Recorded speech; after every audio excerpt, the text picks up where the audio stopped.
صرنا قلنا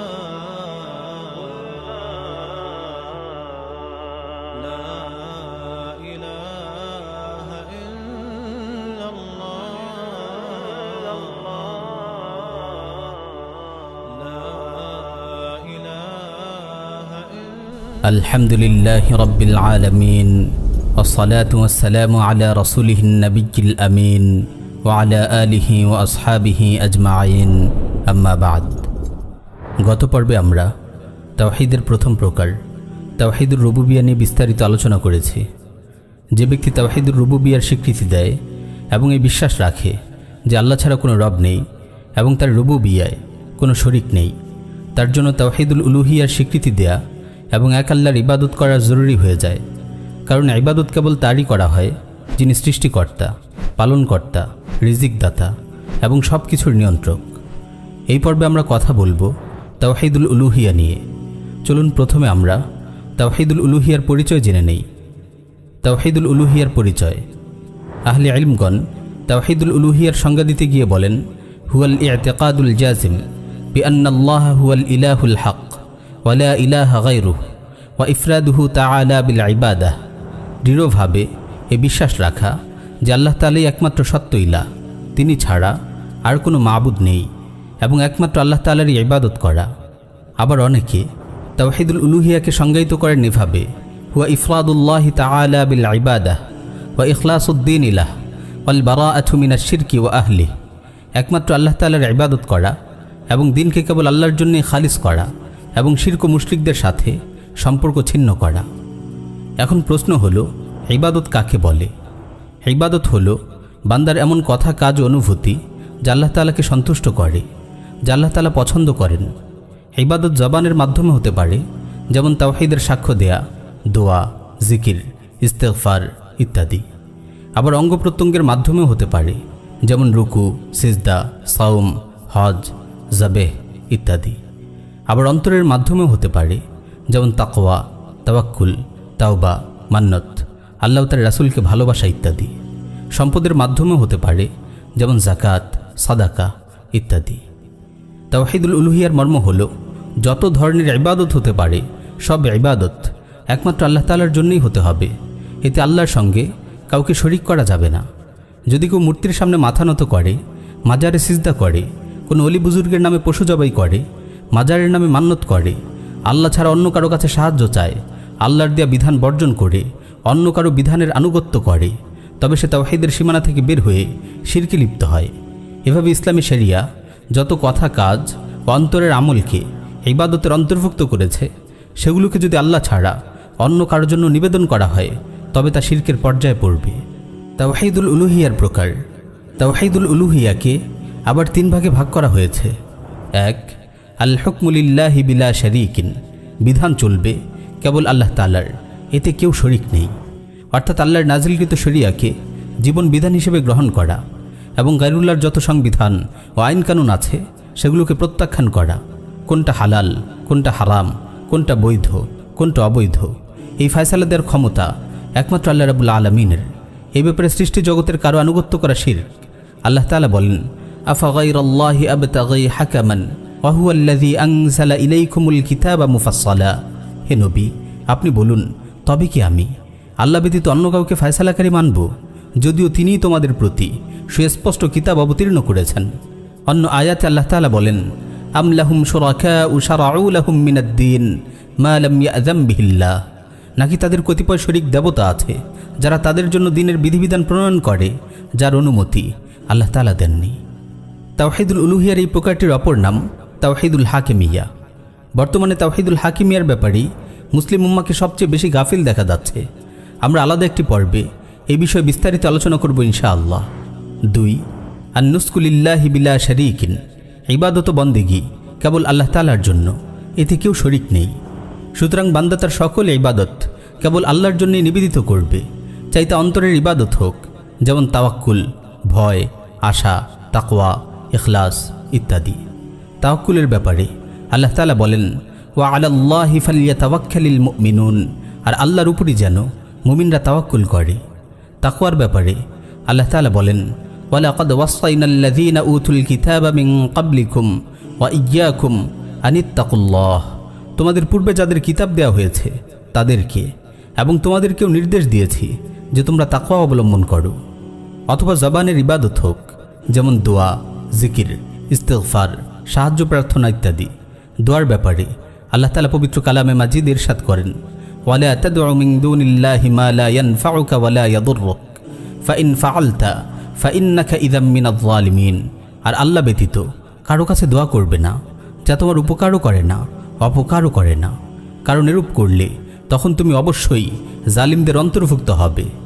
জিকিরের ব্যাপারে আল্লাহ তাআলা ইরশাদ করছেন, ফাযকুরুনি আযকুরুকুম ওয়াশকুরুলি ওয়ালা তাকফুরুন। আর তোমরা আমাকে স্মরণ করো, আমিও তোমাদের স্মরণ করব। তোমরা আমার প্রতি কৃতজ্ঞ হও এবং অকৃতজ্ঞ হও না।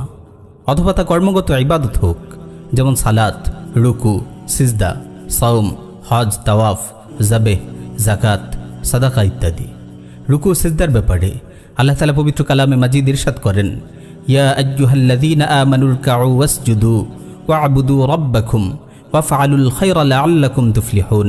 হে মুমিনগণ, তোমরা রুকু করো, সিজদা করো এবং তোমাদের রবের ইবাদত করো ও সৎকর্ম করো যাতে সফলকাম হতে পারো। সালাত ও জাবেহের ব্যাপারে আল্লাহ তাআলা ইরশাদ করেন, কুল ইন্না সালাতি ওয়া নুসুকি ওয়া মাহইয়ায়া ওয়া মামাতি লিল্লাহি রাব্বিল আলামিন। আপনি বলুন, আমার সালাত, আমার কুরবানি, আমার জীবন, আমার মরণ জগৎসমূহের প্রতিপালক আল্লাহ তাআলার জন্য। 3 আল ওয়ালায়াতু লিল্লাহি বিলা শারীকিন। বন্ধুত্ব ও অভিভাবকত্ব কেবল আল্লাহ তাআলার জন্য, এতে কাউকে শরীক করা যাবে না। আল্লাহ তাআলা বলেন, কুল আগাইরাল্লাহি আত্তাখিযু ওয়ালিয়্যান ফাতিরিস সামাওয়াতি ওয়াল আরদ। আপনি বলুন, আমি কি আসমান ও জমিনের স্রষ্টা আল্লাহ ব্যতীত অন্যকে অভিভাবক ও বন্ধুরূপে গ্রহণ করব?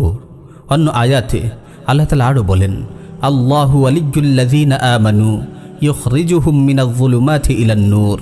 যারা ঈমান আনে, আল্লাহ তাদের অভিভাবক ও বন্ধু, তিনি তাদেরকে অন্ধকার থেকে বের করে আলোতে নিয়ে যান।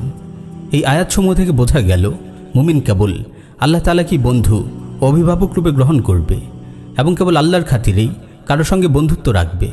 সুতরাং আল্লাহর প্রতি ভালোবাসা ও বন্ধুত্ব হবে আসল বন্ধুত্ব, এবং আল্লাহর প্রতি এই ভালোবাসাকে কেন্দ্র করে মুমিন রাসূল সাল্লাল্লাহু আলাইহি ওয়াসাল্লাম ও মুমিনদেরকে ভালোবাসবে। সুতরাং বন্ধুত্বের ভিত্তি হবে আল্লাহ তাআলা, কোনো জাতি, গোত্র বা দেশ নয়। যারা জেনে বুঝে জাতি, গোত্র বা দেশকে বন্ধুত্বের ভিত্তি বানায় তারা শিরকে লিপ্ত হয়। জাতীয়তাবাদের শিরক নিয়ে আমরা আলাদা পর্বে আলোচনা করব ইনশাআল্লাহ। অনুরূপভাবে আল্লাহর প্রতি ভালোবাসাকে কেন্দ্র করে মুসলিমরা আল্লাহর শত্রুদেরও নিজেদের শত্রু মনে করবে। আল্লাহ তাআলা বলেন, ইয়া আইয়ুহাল্লাযীনা আমানু লা তাত্তাখিযু আদুওয়ি ওয়া আদুওয়াকুম আউলিয়া তুলকুনা ইলাইহিম বিল মাওয়াদ্দাহ। হে মুমিনগণ, তোমরা আমার শত্রু ও তোমাদের শত্রুকে বন্ধুরূপে গ্রহণ করো না। তোমরা কি তাদের প্রতি বন্ধুত্বের বার্তা প্রেরণ করছো? আল্লাহ তাআলাকে ভালোবাসা, আল্লাহ তাআলার জন্য মুমিনদের ভালোবাসা, আল্লাহ তাআলার জন্য কাফিরদের সঙ্গে শত্রুতা পোষণ করার এই আকীদাকে ইসলামী পরিভাষায় বলা হয় আল ওয়ালা ওয়াল বারা। ইনশাআল্লাহ আমরা আলাদা কোনো পর্বে এই আকীদা নিয়ে বিস্তারিত আলোচনা করব। তাওহীদুল উলুহিয়ার গুরুত্ব ও তাৎপর্য। তাওহীদুল উলুহিয়া ঈমানের মূল ভিত্তি এবং ইসলামী শরিয়ার মূল বুনিয়াদ। তাওহীদুল উলুহিয়া বাস্তবায়নের জন্যই আল্লাহ তাআলা জিন ও মানুষ সৃষ্টি করেছেন। আল্লাহ তাআলা বলেন, ওয়ামা খালাকতুল জিন্না ওয়াল ইনসা ইল্লা লিয়াবুদুন। আমি মানব ও জিন জাতি সৃষ্টি করেছি কেবল আমার ইবাদতের জন্য। দুনিয়ার জমিনে তাওহীদুল উলুহিয়া প্রতিষ্ঠার জন্যই আল্লাহ তাআলা যুগে যুগে অসংখ্য নবী রাসূল পাঠিয়েছেন এবং অগণিত কিতাব নাজিল করেছেন। এই তাওহীদুল উলুহিয়ার জন্যই জান্নাত ও জাহান্নাম সৃষ্টি করা হয়েছে।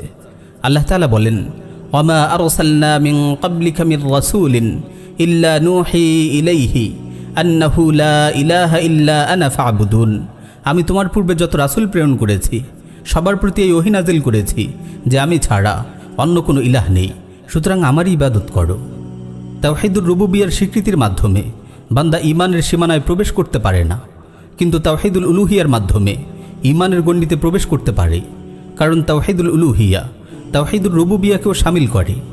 মক্কার মুশরিকরা তাওহীদুর রুবুবিয়্যার স্বীকৃতি দিয়েছিল, কিন্তু তাওহীদুল উলুহিয়ার স্বীকৃতি না দেওয়ার কারণে তারা মুমিন হতে পারেনি। কালিমাতুত তাওহীদ লা ইলাহা ইল্লাল্লাহ এর আসল মর্মই হলো তাওহীদুল উলুহিয়া, কোনোভাবেই তাওহীদুর রুবুবিয়া নয়। কারণ তাওহীদুর রুবুবিয়ার দাওয়াত দেওয়ার জন্যেই রাসূল সাল্লাল্লাহু আলাইহি ওয়াসাল্লামকে পাঠানো হয়নি। আরবের মুশরিক ইহুদি খ্রিস্টানরা তো আগে থেকেই তাওহীদুর রুবুবিয়া স্বীকার করত। কারণ আল্লাহ তাআলা মানুষের স্বভাব ও প্রকৃতিতে তাওহীদুর রুবুবিয়া ঢুকিয়ে দিয়েছেন। এর জন্য কোনো নবী রাসূলের দাওয়াতের দরকার নেই, কোনো মেহনতের প্রয়োজন নেই। কাফিরদের সঙ্গে রাসূলুল্লাহর দ্বন্দ্ব হয়েছিল তাওহীদুল উলুহিয়ার কারণেই।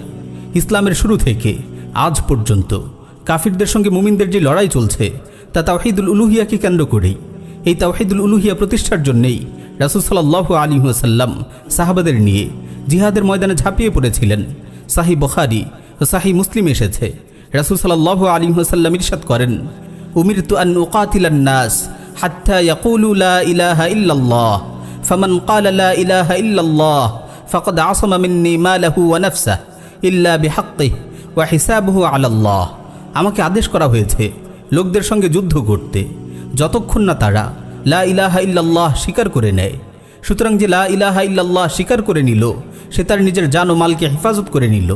তবে ন্যায়সঙ্গত কারণের কথা ভিন্ন, আর তার হিসাব আল্লাহর দায়িত্বে। মুসনাদে আহমদে বর্ণিত একটি সহিহ হাদিস এসেছে, রাসূল সাল্লাল্লাহু আলাইহি ওয়াসাল্লাম ইরশাদ করেন, বুইসতু বাইনা ইয়াদাইস সাআতি বিস-সাইফ হাত্তা ইউ'বাদাল্লাহ ওয়াহদাহু লা শারীকা লাহু ওয়া জু'ইলা রিজকি তাহতা যিল্লি রুমহি ওয়া জু'ইলা যিল্লাতু ওয়াস-সিগারু আলা মান খালাফা আমরি। কিয়ামতের পূর্বে আমি তলোয়ার সহযোগে প্রেরিত হয়েছি যাতে আল্লাহ রাব্বুল আলামিনের ইবাদত করা হয়, যিনি এক ও অদ্বিতীয়, যার কোনো শরীক নেই। আমার রিজিক রাখা হয়েছে আমার বর্ষার ছায়া তলে, আর যারা আমার দ্বীনের বিরোধিতা করবে তাদের জন্য কেবল লাঞ্ছনা ও অপমান। প্রিয় ভাই, খুব গভীরভাবে উপলব্ধি করার চেষ্টা করুন। তাবলীগের ভাইরা কালিমাতুত তাওহীদের দাওয়াতের নামে তাওহীদুর রুবুবিয়ার দাওয়াত দিয়ে থাকেন। এটি কিভাবে নবীওয়ালা দাওয়াত হতে পারে? কিভাবে নবীওয়ালা মেহনত হতে পারে? তাওহীদুর রুবুবিয়ার সঙ্গে তো কোনো কাফিরও দ্বিমত করে না। তাই তো তাবলীগের এই দাওয়াত ইসলামের সবচেয়ে বড় বড় দুশ্মনদের দেশেও চলতে পারে। ইউরোপ আমেরিকায় শত শত গির্জা কিনে মসজিদ করলেও কাফিররা আপনাকে কিছুই বলবে না, কারণ তারা জানে তাওহীদুর রুবুবিয়ায় বিশ্বাসী মুসলিম তাদের জন্য মোটেও ভয়ের কারণ নয়। পুরো পৃথিবী এমন মুসলিমে ভরে গেলেও তাদের বিশেষ কোনো সমস্যা নেই। তাবলীগ ছাড়াও বর্তমানে বহুল জনপ্রিয় মডারেট দায়ীরা তাওহীদুল উলুহিয়ার কথা বললেও তারা পুরোটা বলেন না, কিছু বলেন আর কিছু বলেন না। খণ্ডিত তাওহীদুল উলুহিয়ার দাওয়াত দেন। নিজেদেরকে সালাফি দাবি করা ভাইদেরও একই অবস্থা, তারাও তাওহীদুল উলুহিয়ার দাওয়াত পুরোপুরি দেন না, যাতে তাগুত সরকার ও প্রশাসনের সঙ্গে তারা সদ্ভাব বজায় রাখতে পারেন। এই বিষয়টি নিয়ে আমরা তাওহীদুল হাকিমিয়ার শীর্ষক পর্বে বিস্তারিত আলোচনা করব ইনশাআল্লাহ। তাবলীগের মুরব্বী ও দায়িত্বশীল ভাইদের আমরা অনুরোধ করব, আপনারা এই মারাত্মক বিভ্রান্তি থেকে বেরিয়ে আসুন। এটি ছোটোখাটো কোনো বিষয় নয়, এটি ঈমানের মাসালা। আল্লাহর ওয়াস্তে খণ্ডিত ঈমান ও খণ্ডিত দ্বীনের দাওয়াত দেওয়ার এই গোমরাহি থেকে নিজেদের বাঁচান। আওয়াম ভাইদের কালিমাতুত তাওহীদের উদ্দেশ্য শেখানোর সময় যেন তাওহীদুর রুবুবিয়াকেই উদ্দেশ্য বলে চালিয়ে দেওয়া না হয়। কালিমাতুত তাওহীদের প্রকৃত উদ্দেশ্য তাওহীদুল উলুহিয়াকে যেন পরিপূর্ণভাবে তাদের বুঝিয়ে দেওয়া হয়। কারণ যদি কোনো মুসলিম ভাইয়ের তাওহীদুল উলুহিয়ায় সমস্যা থাকে, তার সালাত, সওম, হজ, যাকাত কোনো ইবাদতই কাজে আসবে না। তাই আল্লাহর ওয়াস্তে সতর্ক হন। রাসূল সাল্লাল্লাহু আলাইহি ওয়াসাল্লাম যে দাওয়াত নিয়ে এসেছিলেন সেই দাওয়াতকেই পরিপূর্ণভাবে পৌঁছে দিন। আল্লাহ তাআলা আমাদের সবাইকে সিরাত মুস্তাকিমের উপর অটল অবিচল রাখুন। আমিন ইয়া রাব্বাল আলামিন।